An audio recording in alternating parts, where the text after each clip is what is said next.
In the Australian countryside, a little girl plays with a boy her age in her backyard. They happily pretend to be having tea. The girl's name is Charlie. She resides on a cotton farm with her father, a grumpy man named Roger. Since her mother passed away, Charlie has been raised by her strict and quiet father. Living so isolated from everything, Charlie has to find a way to have fun. Hugo is her best friend. They are always together, sharing happy and sad moments as they grow up together. Charlie can't imagine her life without him, and vice versa. The issue is that Hugo doesn't really exist. He's Charlie's imaginary friend. Roger knows of his existence. He hears his daughter talking to herself all the time, and it worries him. Alone and dealing with his own grief, Roger leaves Charlie aside. Hugo is her constant company. When she grows up to be a pretty young woman, Hugo is still at her side. Charlie helps her father on the cotton farm and spends the rest of her day with Hugo following her around. Hugo is possessive and jealous of Charlie. She's his lifeline, and his biggest fear is that one day, he will lose her. Not only that, but Hugo is in love with her. Charlie knows of Hugo's feelings and how possessive he is. He frequently disrupts her life with his incessant chattering.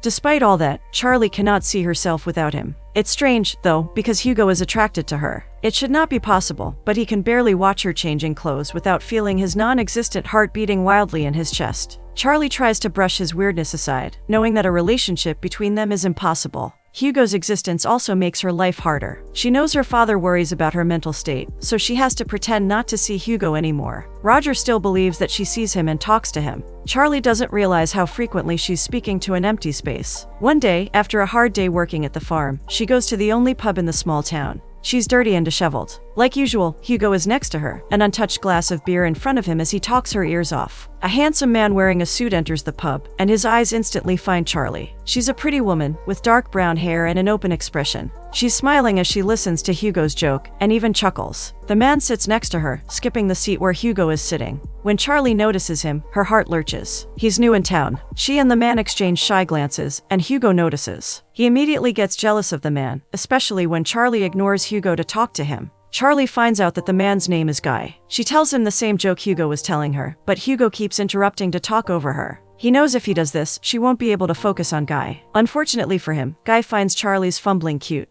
Before things between them can escalate to flirting, Roger appears and calls Charlie. She leaves, and Guy watches her with a soft smile on his face. He likes her. Hugo pesters Charlie again. He's angry and jealous of Guy. He tries to make fun of him and his fancy suit, but Charlie doesn't care. For the first time ever, there's someone real she's interested in. There's a flashback in which it is possible to see Charlie talking to herself while Roger drives. He keeps watching his only daughter talking, as if there's someone there with her. He gets upset at the situation and feels guilty. He knows Hugo is a way for his daughter to cope with her mother's passing. Still, he worries that she's going to be a laughingstock as she grows up. It's not normal to have an imaginary friend for so long. As he's watching her, he almost crashes his car. The adrenaline of almost getting into an accident makes him lash out at Charlie. He harshly tells her to stop talking to herself. Charlie tears up at her father's tone of voice. She doesn't understand the implications of talking to herself. She doesn't know the way society will judge her. After that day, Roger decides to call a psychologist to help her. He's lost and doesn't know how to take care of her properly. The psychologist puts Charlie in hypnosis and tells her that she has to stop seeing Hugo. All the while, Hugo watches the session.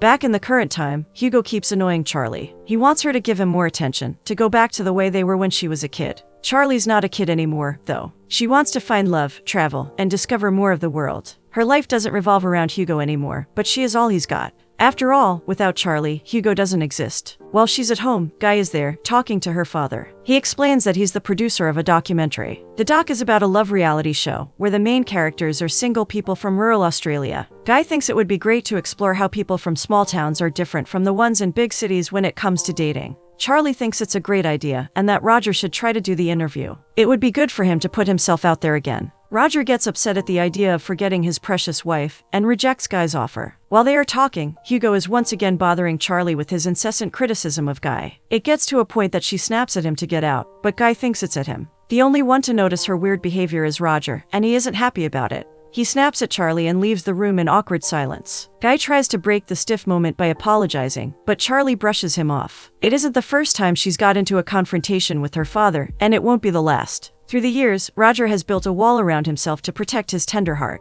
Not even Charlie can penetrate this wall of hard stone. Guy wonders if he should try again. Charlie readily agrees, but Hugo snidely tells him to go. Charlie is attracted to Guy, and she can't miss the opportunity. There are barely enough people around her age in town, and she's lonely. Her only companion is her childhood imaginary friend. It's a sad reality. She watches Guy leave with a hopeful expression, sighing. Hugo watches her with bitterness. He asks her if she loves him already, and Charlie denies it. Hugo knows he's acting ridiculous, but he can't stop himself. He would hate to lose Charlie for some other man. It would crush him. Later on, Charlie is fixing a car with her father. She tells him that he should give Guy a chance, that he deserves some happiness after so long. Roger gets defensive and leaves. Charlie complains to Hugo about her father's stubbornness. She doesn't understand why he acts like that. He's not too old to find love again, and she's already an adult. She mentions her mother to Hugo, knowing she was an irreplaceable figure in their lives. While talking, she asks him to pass her a tool, forgetting that he can't. Seeing his crestfallen face, Charlie quickly apologizes. She knows how sensitive Hugo is about his lack of physicality. Hugo invites her to a movie night, and she agrees. As they go back home, he tries touching her hand, but Charlie steps away. She doesn't want to hurt his feelings when he realizes he can't touch her. They go swimming in the lake, their favorite pastime as kids. They reminisce about that time with flashbacks, but this time, Hugo notices Charlie's half-naked body. It's impossible not to. Charlie notices him staring, and doesn't mention it. She doesn't acknowledge whatever it is that Hugo is going through. It's obvious that he has feelings for her, but she doesn't trust them. After all, Hugo is a figment of her imagination, so she must be creating those feelings too. She's too lonely in that town, and her mind is making up things as they go. In their childhood flashback, Hugo tries to touch Charlie, but she doesn't feel anything. It's frustrating to him that she's his entire world, but he's starting to become a small part of hers. He knows it's natural to happen. Charlie is growing up. As a curious and smart young woman, she has the right to explore life the way she wants to. Deep down, he knows he's hindering her, but he's selfish. Charlie sees a car approaching her house and leaves the lake. Hugo is too embarrassed by his attraction to go with her. He tries to hide his flush, but Charlie notices. She finds his reaction funny. They go back to the house, and Guy is there again. Charlie is excited to see him again, but as a socially awkward person, she doesn't know what to say. He's there to talk to Roger again, to try and convince him to do the interview. They sit on her porch with Hugo between them as they wait for Roger. For a few moments, they are silent. In turn, Hugo can't stop talking. He criticizes Guy all the time, trying to change Charlie's mind about him. Charlie tries to mask her annoyance at Hugo, knowing she can't tell him to shut up. The only thing she can do is send him away from the place. She makes a concentrated face, and Guy notices. He wonders if she's okay, and she lies, saying that she felt a sneeze coming. Like a gentleman, he gives her his handkerchief. Charlie happily accepts it. Meanwhile, Hugo appears in a dark place by himself. He can't believe Charlie sent him away like that, not for another man. It hurts him deeply, but he masks it with anger. Guy tells Charlie that he used to reside in the town as well, but he moved years back with his father. They talk about the place and how different it is from living in a big city. Things in the big city are colder, less intimate than in the countryside. He wants to show those differences. To do that, he needs help getting the natives to agree to give him interviews. He asks Charlie to dinner, and she excitedly agrees. Before he leaves her, he asks her to try and convince her father to change his mind. Back in her bedroom, Charlie finds Hugo with a scowl on his face. As soon as Guy left, she remembered him again. He's upset that she sent him away like that. He would have preferred she told him to go away. Charlie impatiently explains that she couldn't, with Guy there, and he thinks she's embarrassed by him. Hugo doesn't understand the intricacies of how society works. He thinks Charlie has to be proud of him and tell everyone that he exists. But if she did that, people would call her names, and that's the last thing she wants. Hugo rushes out of the room, leaving a tired Charlie behind. There's another flashback, this time her psychologist telling Charlie that if she doesn't forget Hugo, she will be sent away from her dad. The threat gives the push needed for Charlie to make Hugo momentarily go away. Whenever she does it, he ends up in a dark room, alone and silent. He looks around for Charlie, but he can't find her. The only way out is a locked door. Only Charlie has the key to open it for him. The therapy helps Charlie to push Hugo back whenever she needs to. He's not completely gone, but it helps her in moments when he's being unbearable. Roger is hopeful that Charlie will get better. The only thing therapy helps with is scaring Charlie. She understands that the adults will never accept the fact that she has an imaginary friend. From then on, she tried to hide Hugo. Hugo remembers all the times Charlie made him leave. It's maddening that he doesn't have control over his own existence. He wants to be real, not a puppet for whenever Charlie finds him convenient. During his rage, Hugo tries lifting some weights. Nothing happens. He yells in anger and goes back to the house. When he sees Charlie again, she's getting ready for her date.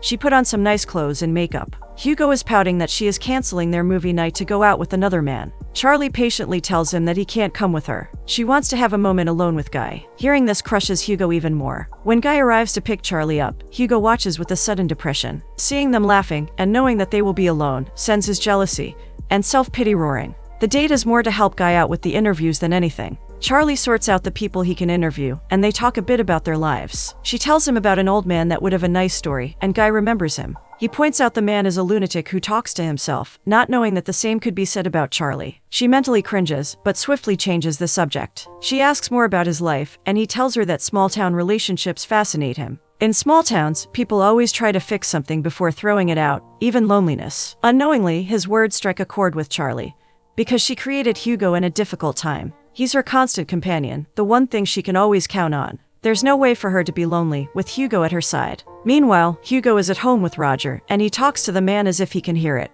He complains about his situation, being in love with a girl who doesn't realize it. Back to Charlie, she shares with Guy that she never wanted to be stuck in town. Bashfully, she tells him that when she was a kid, she wanted to work for HR. She wanted to deal with people, solve their problems, just like her mother used to do. She went on many work trips with Rose, and it was fascinating to watch her work. She loves the farm, but she feels lonely there. She barely talks to her father, and though Hugo is always there are complications in their relationship.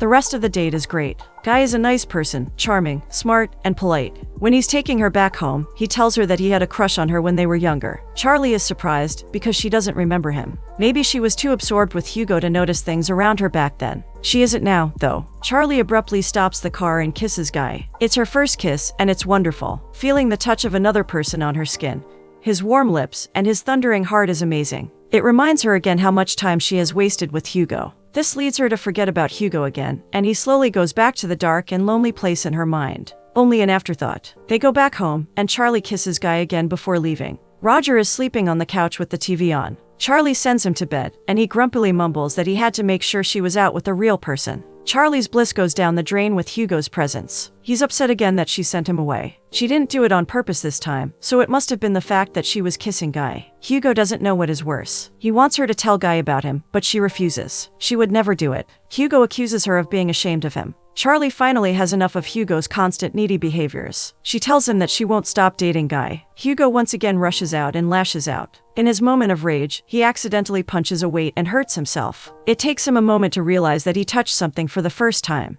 With fascination, he touches the weight again, and it works. He runs back to the house to tell Charlie, but sees Roger in his bedroom, staring at a frame. For some reason, Hugo stops to watch him sadly. The next day, they find out that the rain has ruined the cotton. With nothing to do on the farm, Charlie goes to the city to meet with Guy again. He's conducting the interviews with the other farmers, and she wants to help. Guy is glad she's there, not knowing she has an annoying shadow following her everywhere. During the interview, most of the men have never been in love, or have shallow conceptions of it. Guy is a bit frustrated, and leaves the room to grab some beers for them, leaving Charlie with Hugo. Hugo sits on the interview chair and starts talking about his love life, how much he loves this girl, and how amazing she is. Charlie feels her heart beat harder. Hugo sits next to her again, and they are very close. Their lips are almost touching when Guy enters the room again, this time with Roger. He's there to do the interview. Charlie is surprised, but doesn't mention it. Roger is very gruff and shy. He talks about his late wife, Rose, and how amazing she was. He gets emotional and chokes on his tears. Charlie also feels a lump in her throat.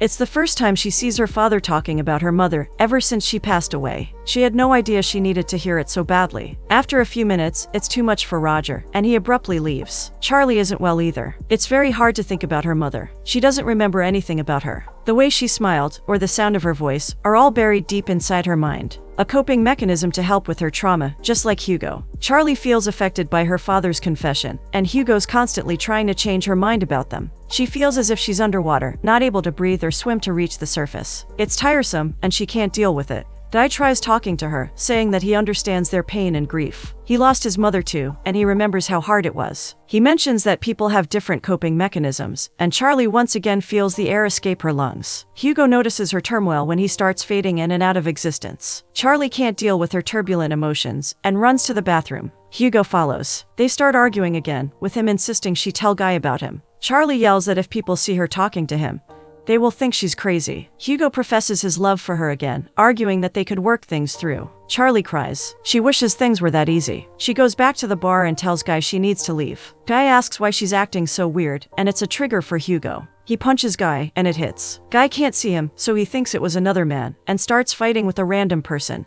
Hugo is in shock. He quickly runs after Charlie and gets into the car with her. Charlie is distraught, and Hugo isn't helping. He insists on their relationship, bordering on obsessive behavior, and Charlie tries to make him understand. Charlie is barely paying attention to the road, because Hugo keeps pestering her and complaining about his lack of life. In a moment of anger, she snaps that she made him, and she can unmake him if she wants to. Before Hugo has the chance to reply, Charlie crashes the car, and everything goes dark. Hugo wakes up first. He's in the dark place, but pushes himself out when he sees Charlie's car upturned. He desperately tries to help her out, but it's hard. The following day, Roger is working at the farm and notices Charlie is late. She is never late. He thinks she's slacking off with Guy, not knowing about the accident. Only hours later, he's on the road and finds Charlie's car. He desperately goes back home, thinking the worst has happened to his only daughter. Meanwhile, Charlie wakes up in her room. Her head hurts, and everything is too bright. Hugo is sitting across from her, staring at her while holding a small, pink teacup. It takes a moment for Charlie to understand that he's holding the object. Hugo approaches her on the bed and touches her face for the first time. Charlie touches him too, and they slowly get closer. The first time their lips touch, it's like coming home. They get intimate for the first time. Charlie has never been intimate with anyone, so it's special for her. After the act, Charlie lies blissfully with Hugo for a moment. Slowly, she thinks about her actions and starts freaking out. She jumps up from the bed and gets dressed quickly. Hugo stares at her with confusion. Charlie dazedly tells him that she just slept with her imaginary friend and that she's losing her mind. She goes away from the room with Hugo following after her, worried. He calls her back, but when she opens the door, Guy is there. He has some bruises too, and Charlie wonders what happened. As they are talking, Hugo starts once again speaking on top of Guy, which makes Charlie snap at him. She tells him that she hasn't made her decision yet. The decision of being with an imaginary person, or a real one. Guy thinks she's talking to him, and sadly turns to leave. Hugo also leaves, hurt that she's still not choosing him. Charlie doesn't know what to do. She's still dazed after the accident, and her head hurts. Roger arrives right at this moment to ask how she is. He's upset that she didn't appear at work, and Charlie snaps again. She yells at her father that all he thinks about is work. They get into an argument. Charlie pours out all her past hurt at her father's constant dismissal. The loneliness she felt growing up, with no one but an imaginary friend. Then her father complains about it too. She angrily tells him that he won't need to bother with her anymore, because she's moving to the city. The following day, she meets Hugo again. He's still upset with her, but she explains her situation. She wants more in life. She wants to work doing something she loves, to have more friends and a nice relationship. If she stays with him, she will only have Hugo as a companion. All Hugo is thinking about is that he's going to disappear when she moves. Charlie gets tired of his drama and bitterly spits that she gave him everything she could. She calls him selfish, and he stomps away again. Charlie doesn't know what to do. What started as a childhood whim has become something bigger, and she has lost control. She doesn't want to hurt Hugo's feelings, but she knows he doesn't exist. It's hard to know what to do. Later on, she goes back home to talk to her father and try to mend things. For the first time ever, her father is honest with her. He tells her what happened to her mother, something that she inadvertently forgot. Roger feels guilty about Rose's passing.